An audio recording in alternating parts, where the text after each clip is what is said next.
Matthew Henry's Commentary on the Whole Bible. 2 Samuel 10. This chapter gives us an account of a war David has with the Ammonites and the Syrians their allies, with the occasion and success of it. 1. David sent a friendly embassy to Hanun king of the Ammonites, verses 1 and 2. 2. He, upon a base surmise that it was ill-intended, abused David's ambassadors, verses 3 and 4. 3. David resenting it, verse 5, and the Ammonites prepared for war against him, verse 6. 4. David carried the war into their country, sent against them Joab and Abishai, who addressed themselves to the battle with a great deal of conduct and bravery, verses 7 to 12. 5. The Ammonites and the Syrians their allies, were totally routed, verses 13 and 14. 6. The forces of the Syrians, which rallied again, were a second time defeated, verses 15 to 19. Thus did David advance his own reputation for gratitude, in returning kindness, and for justice, in repaying injuries. Hanun's usage of David's servants, 1038 BC. 1. And it came to pass after this, that the king of the children of Ammon died, and Hanun his son reigned in his stead. 2. Then said David, I will shew kindness unto Hanun the son of Nahash, as his father shewed kindness unto me. And David sent to comfort him by the hand of his servants for his father. And David's servants came into the land of the children of Ammon. 3. And the princes of the children of Ammon said unto Hanun their lord, Thinkest thou that David doth honor thy father, that he hath sent comforters unto thee? Hath not David rather sent his servants unto thee, to search the city, and to spy it out, and to overthrow it? For wherefore Hanun took David's servants, and shaved off the one half of their beards, and cut off their garments in the middle, even to their buttocks, and sent them away.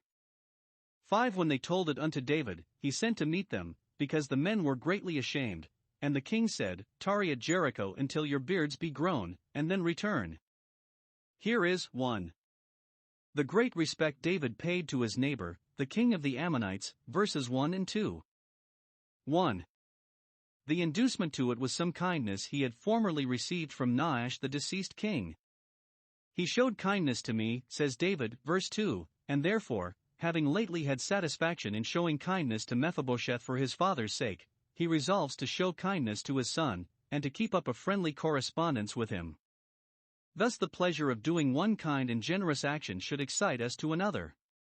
Nahash had been an enemy to Israel, a cruel enemy, 1 Samuel 11 verse 2, and yet had shown kindness to David, perhaps only in contradiction to Saul, who was unkind to him. However, if David receives kindness, he is not nice in examining the grounds and principles of it, but resolves gratefully to return it. If a Pharisee give alms in pride, though God will not reward him, yet he that receives the alms ought to return thanks for it. God knows the heart, but we do not. 2. The particular instance of respect was sending an embassy to condole with him on his father's death, as is common among princes in alliance with each other. David sent to comfort him.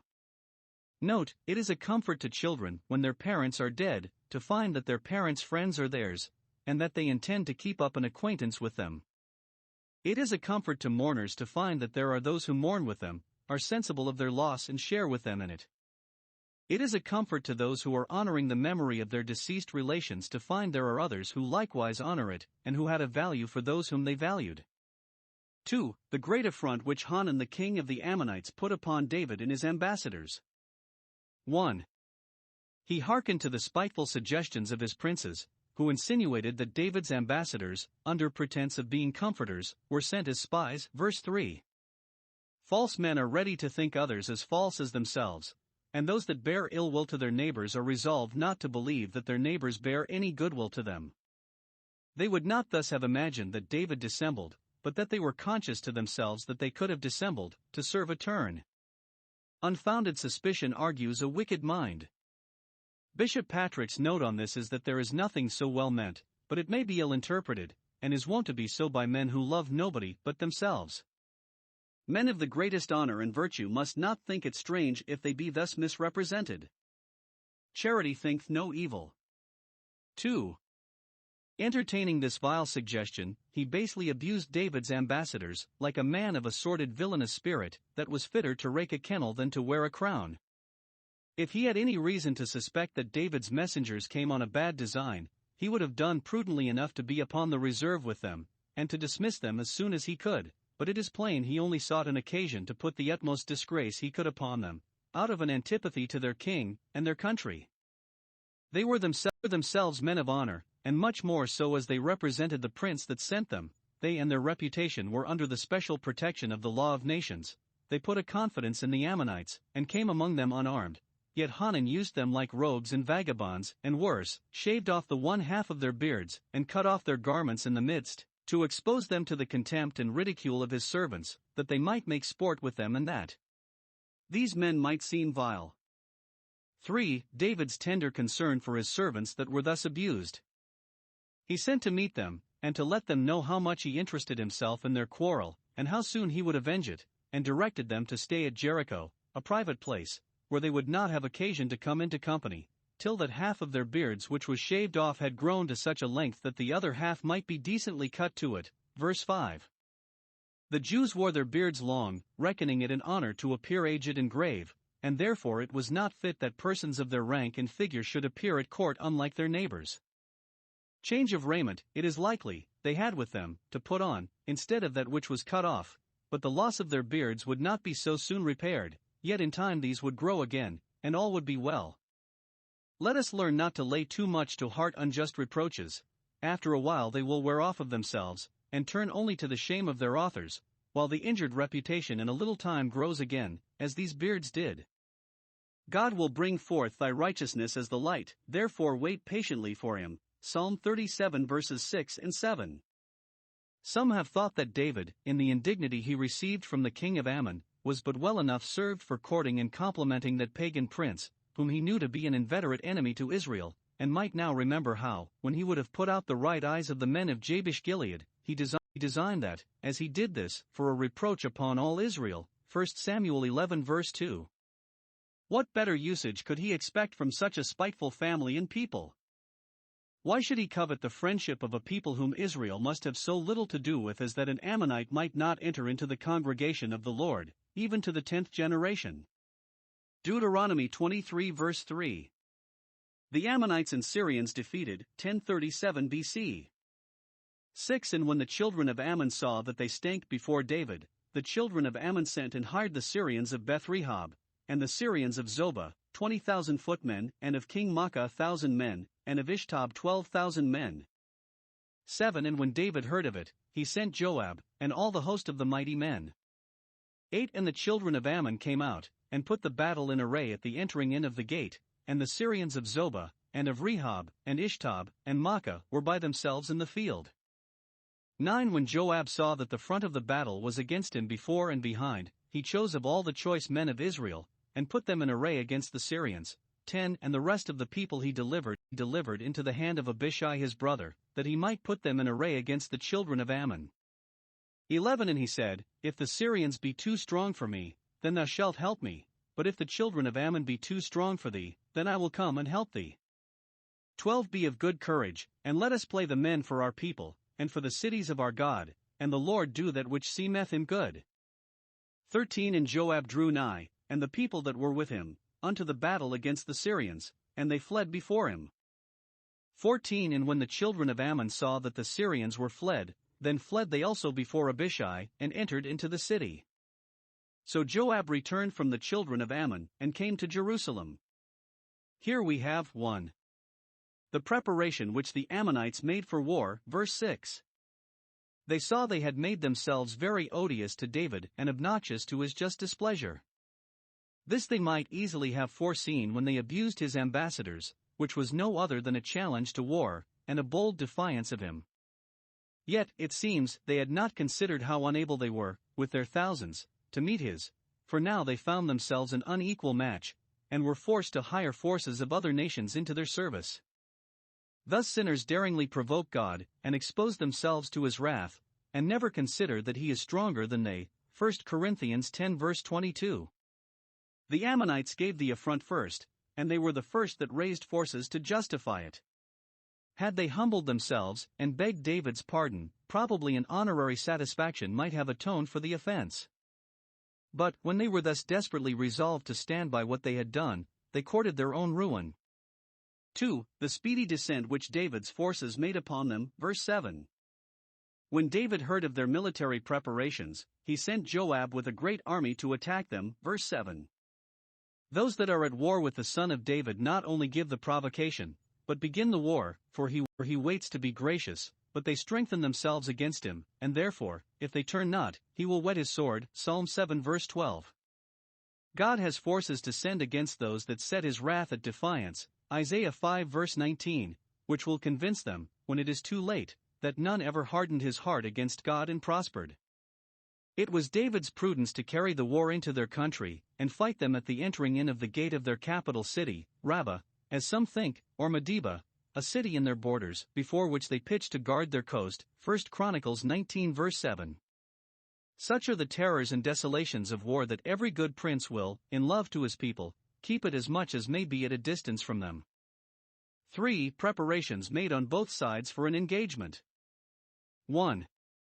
The enemy disposed themselves into two bodies, one of Ammonites, which, being their own, were posted at the gate of the city, the other of Syrians, whom they had taken into their pay, and who were therefore posted at a distance in the field, to charge the forces of Israel in the flank or rear, while the Ammonites charged them in the front, verse 8. 2. Joab, like a wise general, was soon aware of the design, and accordingly divided his forces, the choicest men he took under his own command, to fight the Syrians, whom probably he knew to be the better soldiers and, being hired men, better versed in the arts of war, verse 9. The rest of the forces he put under the command of Abishai his brother, to engage the Ammonites, verse 10. It should seem, Joab found the enemy so well prepared to receive them that his conduct and courage were never so tried as now. 4. Joab's speech before the battle, verses 11 and 12. It is not long, but pertinent and brave. 1. He prudently concerts the matter with Abishai his brother, that the dividing of the forces might not be the weakening of them, but that, which part soever was borne hard upon, the other should come into its assistance. He supposes the worst, that one of them should be obliged to give back, and in that case, upon a signal given, the other should send a detachment to relieve it. Note, mutual helpfulness is brotherly duty. If occasion be, thou shalt help me, and I will help thee. Christ's soldiers should thus strengthen one another's hands in their spiritual warfare. The strong must succor and help the weak. Those that through grace are conquerors over temptation must counsel and comfort and pray for those that are tempted. When thou art converted, strengthen thy brethren, Luke 22 verse 32. The members of the natural body help one another, 1 Corinthians 12 verse 21. 2. He bravely encourages himself and his brother, and the rest of the officers and soldiers, to do their utmost. Great dangers put an edge upon true courage. When Joab saw the front of the battle was against him, both before and behind, instead of giving orders to make an honorable retreat, he animated his men to charge so much more furiously. Be of good courage, and let us play the men, not for pay and preferment, for honor and fame, but for our people, and for the cities of our God, for the public safety and welfare, in which the glory of God is so much interested. God in our country was the word. Let us be valiant, from a principle of love to Israel, that are our people, descended from the same stock, for whom we are employed, and in whose peace we shall have peace, and from a principle of love to God, for they are his cities that we are fighting in the defense of. The relation which any person or thing stands into God should endear it to us, and engage us to do our utmost in its service. 3. He piously leaves the issue with God. When we have done our part, according to the duty of our place, let the Lord do that which seemeth to him good. Let nothing be wanting in us, whatever the success be. Let God's work be done by us, and then God's will be done concerning us. When we make conscience of doing our duty, we may, with the greatest satisfaction, leave the event with God, not thinking that our valor binds him to prosper us, but that still he may do as he pleases, yet hoping for his salvation in his own way and time. 5. The victory Joab obtained over the Confederate forces of Syria and Ammon, verses 13 and 14. He provided for the worst, and put the case that the Syrians and Ammonites might prove too strong for him, v. 11, but he proved too strong for them both. We do not hinder our success by preparing for disappointment. The Syrians were first routed by Joab, and then the Ammonites by Abishai. The Ammonites seem not to have fought at all, but, upon the retreat of the Syrians, to have fled into the city. It is a temptation to soldiers to fly when they have a city at their backs to fly to. It is one thing when men may either fight or fly, and another thing when they must either fight or die. 15 And when the Syrians saw that they were smitten before Israel, they gathered themselves together. 16 And Hadarezer sent, and brought out the Syrians that were beyond the river, and they came to Helam, and Shobach the captain of the host of Hadarezer went before them. 17 And when it was told David, he gathered all Israel together, and passed over Jordan, and came to Helam. And the Syrians set themselves in array against David, and fought with him. 18 And the Syrians fled before Israel, and David slew the men of 700 chariots of the Syrians, and 40,000 horsemen, and smote Shobach the captain of their host, who died there. 19 And when all the kings that were servants to Hadarezer saw that they were smitten before Israel, they made peace with Israel, and served them. So the Syrians feared to help the children of Ammon any more. Here is 1. A new attempt of the Syrians to recover their lost honor, and to check the progress of David's victorious arms. The forces that were lately dispersed rallied again, and gathered themselves together, v. 15. Even the baffled cause will make head as long as there is any life in it. The enemies of the Son of David do so, Matthew 22 verse 34, Revelation 19 verse 19. These, being conscious of their insufficiency, called in the aid of their allies and dependencies on the other side of the river, verse 16, and, being thus recruited, they hoped to make their part good against Israel, but they knew not the thoughts of the Lord, for he gathered them as sheaves into the floor. See Micah 4 verses 11 to 13. 2. The defeat of this attempt by the vigilance and valor of David, who, upon notice of their design, resolved not to stay till they attacked him, but went in person at the head of his army over Jordan, verse 17, and, in a pitched battle, routed the Syrians, verse 18, slew 7,000 men, who belonged to 700 chariots, and 40,000 other soldiers, horse and foot, as appears by comparing 1 Chronicles 19 verse 18. Their general was killed in the battle, and David came home in triumph, no doubt. 3. The consequence of this victory over the Syrians. 1. David gained several tributaries, verse 19. The kings or petty princes, that had been subject to Hadarezer, when they saw how powerful David was, very wisely made peace with Israel, whom they found they could not make war with, and serve them, since they were able to give them protection. Thus the promise made to Abraham, Genesis 15 verse 18, and repeated to Joshua, chapter 1 verse 4, that the borders of Israel should extend to the river Euphrates, was performed at length. 2. The Ammonites lost their old allies. The Syrians feared to help the children of Ammon, not because they had an unrighteous cause, justifying a crime which was a breach of the law of nations, but because they found it was an unsuccessful cause. It is dangerous helping those that have God against them, for, when they fall, their helpers will fall with them.